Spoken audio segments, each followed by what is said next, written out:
Hey, amazing parents, how are you all doing? Trust you all well. Trust you all well. I thought to go live today to talk about a topic that has been on my mind, and I thought to share this.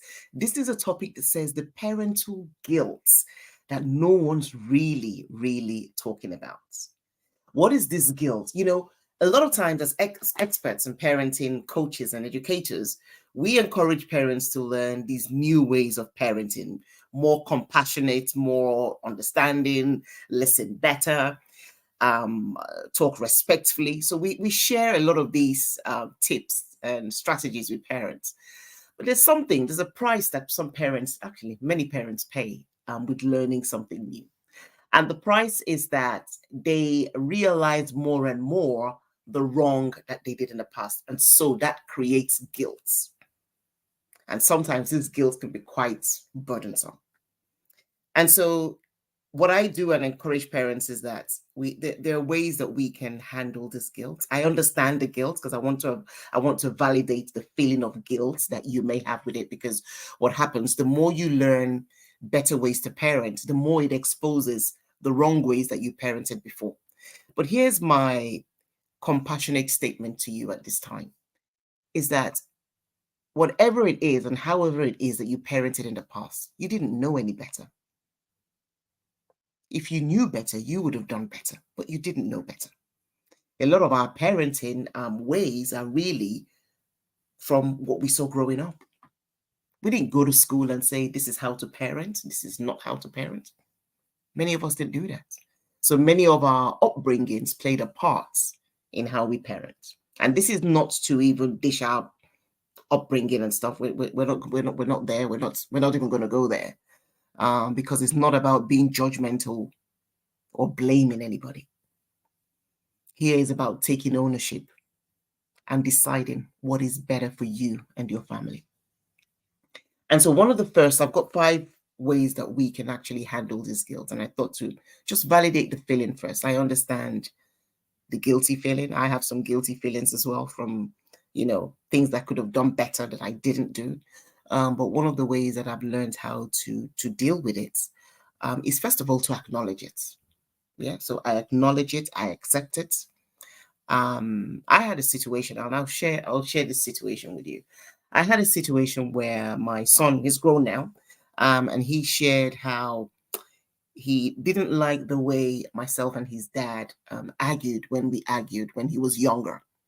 So you see, I could have found so many ways to say, but you don't know what your dad said, or you don't know why I then, I could have used any excuse, but that was not the time, and it wasn't even called for. What I did was look at my son and think about the 8-year-old person he was, the 9-year-old son he was, that didn't like it when he heard myself and his dad argue. And I accepted it. I apologized. And I said, I am so sorry. Because one of my things I remember growing up, I used to hate seeing couples arguing. So I used to tell myself, you know what? When I grow up, when I get married, I'm not going to argue. I'm not going to do this. I'm not going to do this in front of my kids. So, I had lots of things that I wasn't going to do in front of my kids. But even now, just sharing it, I wonder if I had things that I would do instead. Interesting. Interesting, right? It's the kind of things that come up when you're actually live. Yeah, so I said a lot of things that I wouldn't do. Like, I wasn't going to argue, I wasn't going to be disrespectful. Um, but I don't think I said what I would then do. I mean, I said what I would do for other things, but not in terms of, instead of arguing, what would I do? Okay, but that's where I was. So what I did with my son was I actually apologized. And I knew that even though I was apologizing to a young adult, it was the inner child I was apologizing to, because I was hurt that he was hurt, and I didn't realize it. And so that was a guilt that kind of stayed with me for a little bit, like, oh my God, after all the plans that I had to set a good example, and this now happened. So it was a guilt I carried on, I carried with for a bit. And these 5 things I'm sharing with you is what I did.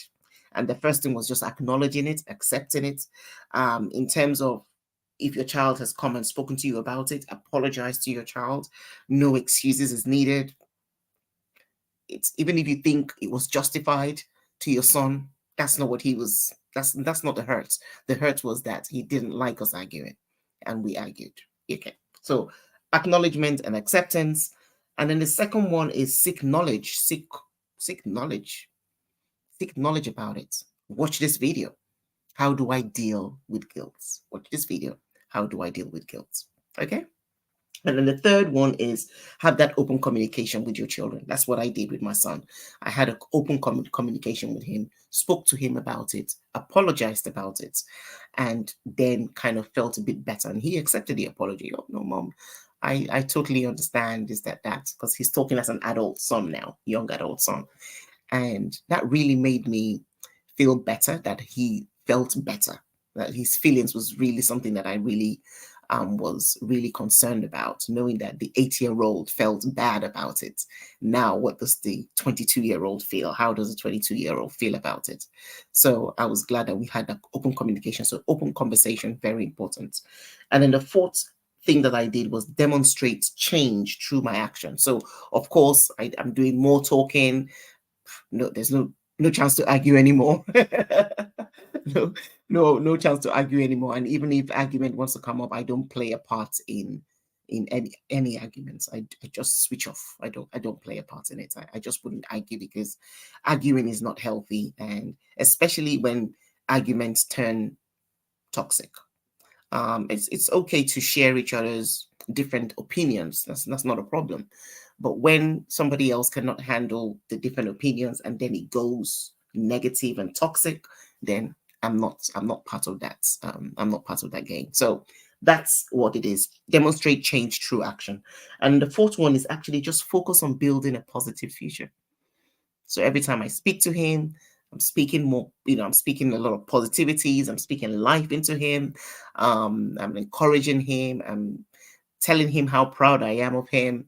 And just so many things to just keep on building that more positive, strong future. There's nothing we can do about the past, but we can apologize for it. We can repair it. We can repair the damage that the past had done, but we can't go back to the past to do anything. The past is the past. The past is gone.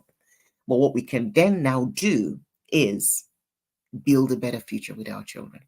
So this guilt, I want us to talk more about it, because many parents are not talking about it. I catch a lot of this guilt when I do one-on-one coaching with parents. So it's not something that many parents are, I wouldn't even say aware of, but it doesn't really come to the front of their mind. But a lot of their reactions, a lot of their moods, a lot of their resistance to change could be from the guilt that they haven't addressed. So my encouragement for parents is to think about it, address the guilt, acknowledge it, accept it, have the conversations, go and learn about it, go to a coach and talk to a coach and see how you can go through the process of dealing with this guilt, so that you can live a freer life and a better life. I trust this helps. Take care. And if you haven't subscribed to this channel, please subscribe to this channel, where we're going to be sharing more and more parenting tips, parenting advice. We're also going to be sharing questions and answers that we're answering to parents' questions. And so, yes, bring yourself forward and subscribe and hit that notification bell so that you don't miss any of our videos that we share. So until the next video, you take care. God bless you, and I'll talk to you soon. God bless.